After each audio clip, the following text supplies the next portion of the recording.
Word work in the upper grades, month-by-month phonics and vocabulary. This is easy to implement. It consists of 20-minute lessons 3 times a week for a whole month. This resource is for word work that you can incorporate into your daily instruction. We hope that you had a chance to look at the resource book ahead of time. The introduction lays out the work nicely. Just keep in mind that the introduction and the nifty, thrifty, 50 are the same in both 4th and 5th. The difference is the word study, where they work on specific prefixes and suffixes. Technically, there isn't a 6th grade book. However, there is no reason why this wouldn't apply to them. In fact, while we were at the training with 2 of the North Tonawanda High School literacy specialists, they were talking about using the model of the Nifty Thrifty 50 and incorporating academic words that students would be encountering throughout their school year. We spend so much time teaching students how to decode in the primary grades through explicit instruction and word manipulation. The misconception is that kids just get it by 4th grade, when in reality, they are faced with very complex words related to their reading, especially in the content area. We need to explicitly teach students how to approach these words. We want them to say the word correctly, but also understand the meaning. Word work needs to continue in the upper grades and be supported through direct teaching. Here is an example that was shared at our training. Obviously, this paragraph is around social studies. Words like representation, propose, committee, compromise are examples of polysyllabic words that our students encounter in the upper grades. If you don't know the meaning of more than one word, your comprehension of the paragraph will be lost. Before we go deeper into how to format this instruction, we want you to keep in mind that you can use any polysyllabic words. You can pull vocabulary from your content area and use this model to teach the students how to tackle complex words. This is not the end-all be-all, but rather something to get us thinking about how we can enhance our word study instruction in the classroom. The idea behind month-to-month phonics and vocabulary revolves around 4 goals. The introduction of the resource books goes deeper into the goals. You will see that Goal 1 and 2 are more heavily weighed. Goal 3 and 4 are light and fun. Activities in these goal areas are game-like and connect back to reading and writing. Our suggestion is that if you're thinking of skipping some of the goals, skip 3 and 4. Goal 1 is where you will find the Nifty Thrifty 50 activity. You will go deeper into that in a few slides. This is where students study prefixes, root words, and suffixes. Goal 2 involves the use of a word wall in your classroom. The word wall will consist of words from the student's own writing and the Nifty Thrifty 50 words. Goal 3 teaches students to self-monitor while writing, and Goal 4 teaches students to cross-check and use what they know while reading. The resource book lays out what words are introduced each month and exactly how to teach them. Within this work, students are learning the meaning of the prefixes, suffixes, and how it changes the meaning of the root word and how other words with similar prefixes or suffixes can be decoded for meaning. 50 words are introduced throughout the entire year, but those 50 words lend themselves to hundreds of other words. Chanting the word means spelling the words aloud. Students should be able to read and write these words with automaticity. For example, if the word was beautiful, you would chant B-E-A-U-T-I-F-U-L.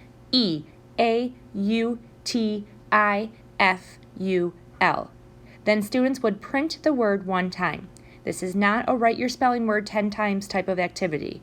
This is about having students learn the word for memorization without it being boring and redundant. You can incorporate fun movement activities when chanting. Keep the lesson moving. There are 20-minute lessons 3 times a week. Don't overkill the words. Introduce all the words in the beginning of the month so they have the whole month to practice. Keep it fun. Before we go into all the possible activities to use during the month, let's look at a sample month's lesson plan. This example is for the month of November. Remember, the Nifty Thrifty 50 words are taught during the very first lesson of the month. They are then spiraled throughout the month in other lessons. Words to be added during this month are beautiful, classify, community, communities, electricity, happiness, prettier. On the next slide, we will show you an overview of what your month might look like. This is a month's view of what your instruction could look like. This is found on page 157 with a blank template on 156 of the resource book. As you can see, the Nifty Thrifty 50 are taught on day 1, followed by a root word lesson on day 2, and the Nifty 50 Thrifty cards on day 3. The lessons consist of some explicit teaching, some guided practice, and some game-like activities. It's important to note that the Nifty Thrifty 50 is an activity that falls within Goal 1. It is not necessarily the only words that the tool focuses on. When teaching the Nifty Thrifty 50 words, we wanted to show you some different samples of how you could possibly teach them whole group. This picture is the teacher using a simple anchor chart for the month's words. The important part is seeing the separation of prefixes from the root word and suffixes using different colors. Example, prefix is always written in blue, root word always in black, and the suffix always in red. And then keeping that consistent throughout each month is also important to help the students visually. Here is a video of a teacher using index cards for the Nifty Thrifty 50 words. The word is from September's month, and it's the word musician. You will see her teach the word, break it down, and draw 4 boxes on the back of the index card. Students are then required to complete tasks in those squares. Keep in mind, however you teach or format your lessons, students are required to write the word themselves. This teacher also decided that she would complete the introduction of the words in 2 days. Day 1 is the first video, day 2 is the second. This is just an example of one of the 8 words for the month of September. You can choose to introduce the words all at once or spread it out over 2 days. You can also view other videos on YouTube. Hey guys, today we're doing day 1, Monday of Nifty Thrifty 50. Our word for day 1 is musician, so on the front of your index card I want you to write the word musician. M-U-S-I-C-I-A-N.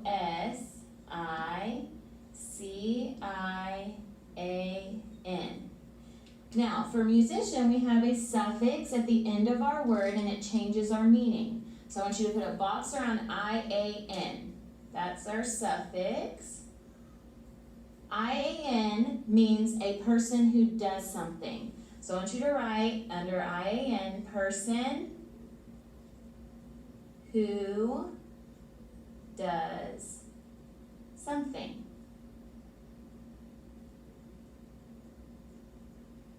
Now we have our base word, which is music, or our root word, music. So we have music and I-A-N, person who does something. So musician would be a person who makes music. So on the back of your note card, we're going to write our word again, musician. Circle it and make your 4 boxes.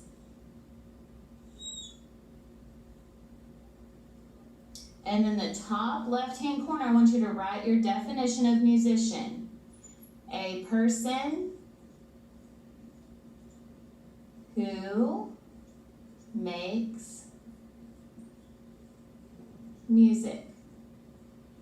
So we're going to talk about musician and write a sentence. So on the back of your note card in the bottom left-hand corner, I want you to write a sentence. I'm going to use Justin Bieber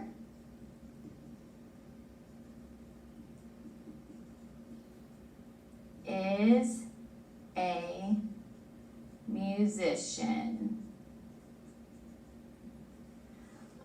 All right, so after you do that, I want you to draw a picture. Miss Blair does not know how to draw. So we're going to draw a picture of Justin Bieber singing his heart out with a microphone. Here's a hand. All right. So you have your picture. Now, we're going to talk about another word using the suffix I-A-N. I'm going to write magician. And our suffix, I-A-N. So we have our root word, which is magic. So what do you think magician is? A magician is someone who does magic. Okay, so let's come up here. On the back of our note card, you're going to write my example, magician. And I want you to come up with one more example using the suffix I-A-N. All right, thanks guys. In the resource book, you will find a list of activities that can expand and practice the Nifty Thrifty 50. Our favorite is the Nifty Thrifty 50 word cards. which will be explained in the next slide. Using different colored paper, separate the prefix, root word, and suffix. Keep the colors consistent for every word. Students can use these cards to move around and manipulate different parts of the words to create new words. Keep in mind, you are adding new words to your collection each month, so the student will already have a certain prefix or suffix card created. Here is an example of one of the activities to enhance the practice of the nifty thrifty 50 words. It is called Mini Wordo, and it is not used until October because you need enough words. Students write 9 of the nifty thrifty 50 words correctly on their Wordo board.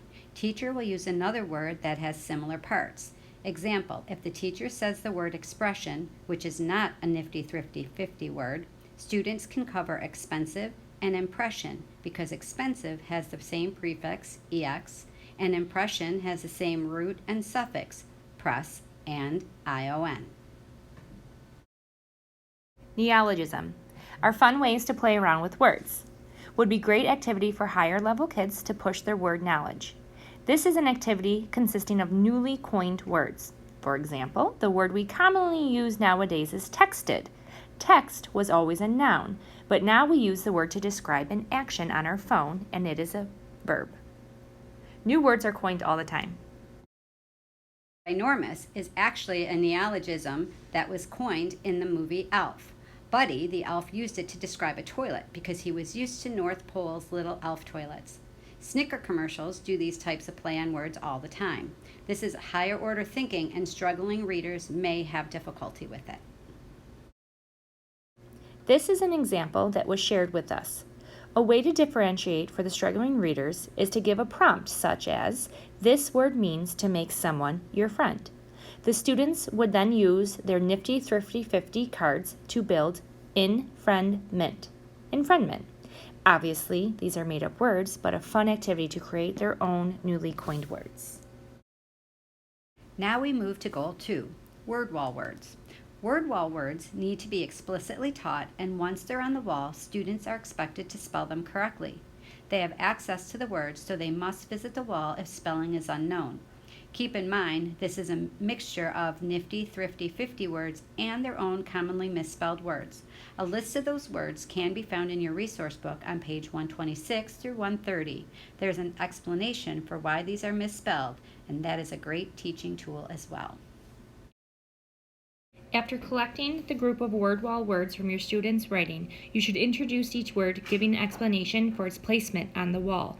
For example, said is a word that is not spelled the way that we say it. However, if you think back to language many years ago with accents, people in certain dialects of the world say Sid, which makes sense for S-A-I-D. The explanation in the back of the book really allows students to understand the reasonings behind these words. Students also chant the words in a rhythmic manner. They print the word, paying careful attention to its spelling, and then students are expected to always spell the words correctly from here on out. They have access to the word wall, and they are allowed to frequently visit as needed, but it should be spelled correctly in their writing. This goal focuses on teaching students to be good writers and check for visuals and whether the word looks right. On page 33, there are activities to expand on these lessons. Here is an example. Write 2 spelling patterns that rhyme. Write one word with both spelling patterns. Students decide which one looks right. So for example, you have ite and ite. One spelling pattern is I-T-E, the other is I-G-H-T. One word that follows the spelling pattern correctly is bite. The other one is fight. If you ask students to write the word flight, have them write each one, F-L-I-T-E or F-L-I-G-H-T. Students then decide which one looks right and cross out the one that's wrong. F-L-I-G-H-T is the correct way of spelling. Goal 4, cross-checking. Students are applying what they have learned in their reading. This is a light and guided activity that has students cross-checking meaning, word length, and reading all the beginning letters up to the vowel to figure out the word. Example for ideas to use are in each month's lesson.